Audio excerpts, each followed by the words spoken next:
अब हम आगे का देखते हैं। अगला है बहुपद के शून्यक या मूल।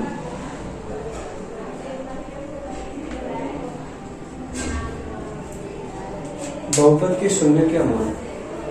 अब हम ये देखते हैं कि बहुपद के जो शून्यक होते हैं या मूल होते हैं वो क्या होते हैं। शून्यक बोले या मूल बोले, दोनों का मतलब एक ही होता है। शून्यक और मूल एक ही चीज होती है। तो पहले की किताब में मूल करके दिया था और अब एनसीईआरटी के बुक में शून्यक करके दिया है।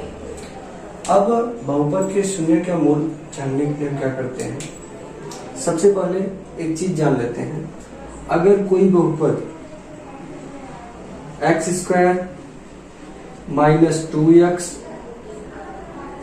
इस प्रकार का दिया है, ठीक है, कोई बहुपद दिया है, तो इस बहुपद को, इस दिए गए बहुपद को हम चाहें तो p ऑफ x मान सकते हैं। अब ये p ऑफ x क्या बताता है? p मतलब होता है पॉलिनोमियल। पॉलिनोमियल का मतलब होता है बहुपद। इस p का मतलब ये निकल के आता है। और ये जो x दिया होता है, ये x यह बताता है कि उस बहुपद में चर कौन सा है, यानी कि जो दिया गया बहुपद है उसमें चर कौन सा है। अगर हम इसी चीज को ऐसे लिख दे p ऑफ y, इसका मतलब ये है कि चर y में कोई बहुपद दिया हुआ है। अगर हम इसी चीज को ऐसे लिख दे p ऑफ z, इसका मतलब चर z में कोई बहुपद दिया हुआ है। तो इस प्रकार से अगर कहीं p ऑफ x लिखा है तो इसका मतलब क्या है, चर x में कोई बहुपद हमको दिया है। तो बहुपद की शून्यक या मूल का मतलब क्या होता है? शून्यक या जो मूल होता है, किसी दिए गए बहुपद का x जो चर दिया होता है उसका एक ऐसा मान होता है, चर का ऐसा मान जिसको x के स्थान में उस अगर बहुपद में रखें तो उस बहुपद का मान क्या हो जाए, शून्य हो जाए। चलिए एक एग्जांपल की सहायता से समझते हैं। जैसे कोई बहुपद दिया है x² माइनस 2x और माइनस 3, ये कोई बहुपद दिया है। तो अगर कोई बहुपद दिया है तो इसमें अगर हम देखें तो चर x है, ठीक है, यानी कि यह एक चर x वाला बहुपद है। तो अगर हम p ऑफ x में x बराबर कितना ले लें, यहां पर देखें, अगर x बराबर अगर हम 3 ले लें तो इस बहुपद का मान क्या हो जाएगा, शून्य हो जाएगा। देखते हैं, यदि x बराबर कितना रख दें, 3 हो, तो अगर हम x का मान 3 ले लें तो हम x का मान इस समीकरण में रख देते हैं, इस बहुपद में क्या करते हैं, रख देते हैं। तो x बराबर 3 है और जहां पर x दिखेगा x के स्थान पर हमको कितना रखना है, 3। तो इस x को उठा करके इसके स्थान पर रख देते हैं। तो देखते हैं x बराबर हमको कितना रखना है, 3। तो यहाँ पर x² है, पहले देख लेते हैं। x² माइनस 2x और माइनस 3 इतना दिया है। अब यहाँ पर x दिखा तो x के स्थान पर कितना रखना है, 3 रख दिए। अब इसका स्क्वायर है तो यहाँ पर भी क्या करेंगे, स्क्वायर कर देंगे।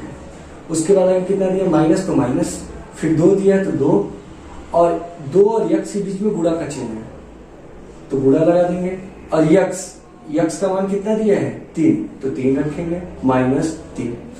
इसको हल करते हैं तो 3 का स्क्वायर 2 बार है, जितनी बार घात होता है उतनी बार 3 को गुणे में लिखा जाता है। तो 2 बार घात है तो 3 को कितनी बार गुणे में लिखेंगे, 2 बार। तो 3 गुणे 3, 3 3 का 9, फिर माइनस 2 3 6 और माइनस 3। अब 9 को अगर देखें तो 9 के पहले कोई चिन्ह नहीं है, इसका मतलब क्या है, ये प्लस में है, तो इसको ऐसे रखते हैं। अब देखें यहाँ पर तो 3 के पहले भी माइनस है और 6 के पहले भी माइनस है, और हम जानते हैं समान चिन्ह आपस में क्या होता है, जुट जाते हैं। तो 6 और 3 जोड़ेंगे कितना हो जाएगा, 9, और इन दोनों के पहले क्या था, माइनस, तो माइनस हो जाएगा। अब 9 प्लस में और 9 माइनस में ये पूरा खत्म हो जाएगा, तो कितना बचेगा, 0। यानी कि अगर हम देखें तो ये बहुपद दिया हुआ था और इस बहुपद में 3 रखने पर ठीक है, यक्स का मान 3 रख दिए तो इस बहुपद का मान कितना आ गया? 0।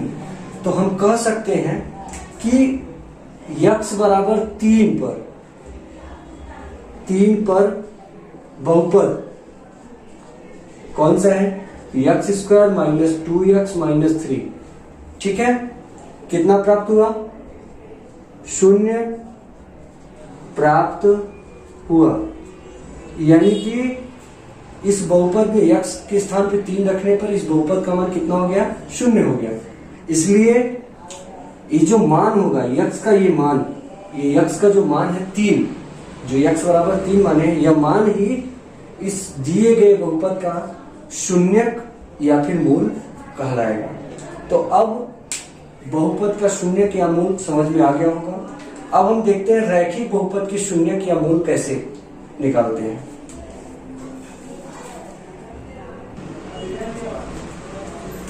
अब हम अगला देखते हैं, रैखिक बहुपद के शून्यक।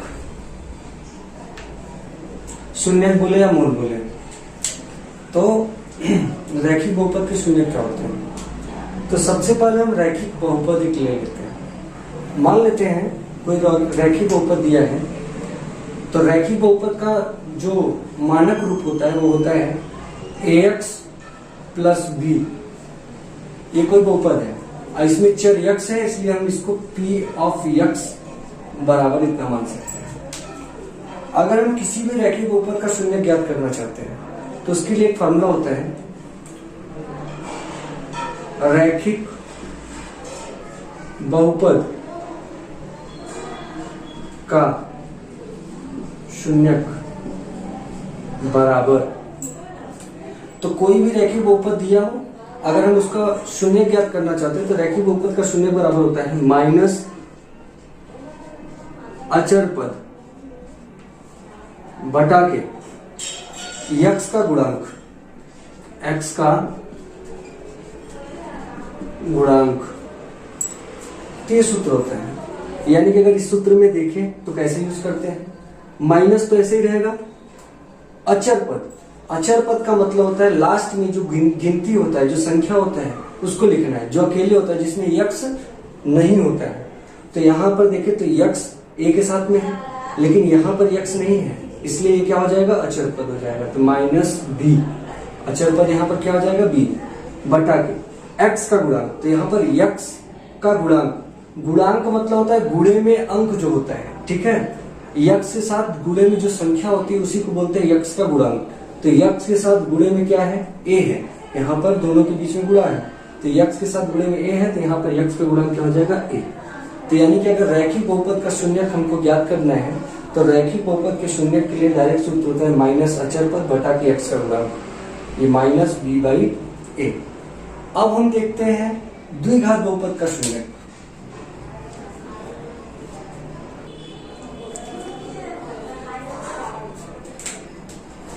अगला है द्विघात बहुपद का शून्यक। द्विघात बहुपद का शून्यक। हम द्विघात बहुपद का शून्यक आसानी से बता सकते हैं, लेकिन हमको द्विघात बहुपद का शून्यक अगले वाले प्रश्नावली में पढ़ना है। हम यहाँ पर द्विघात बहुपद का शून्यक केवल ग्राफ विधि के लिए देखेंगे। तो ग्राफी विधि के लिए द्विघात बहुपद का शून्यक क्या होता है हम उसको केवल जानेंगे। तो यहाँ पर हम लिखते हैं ग्राफ विधि के लिए, किसी दिए गए द्विघात बहुपद का शून्यक, किसी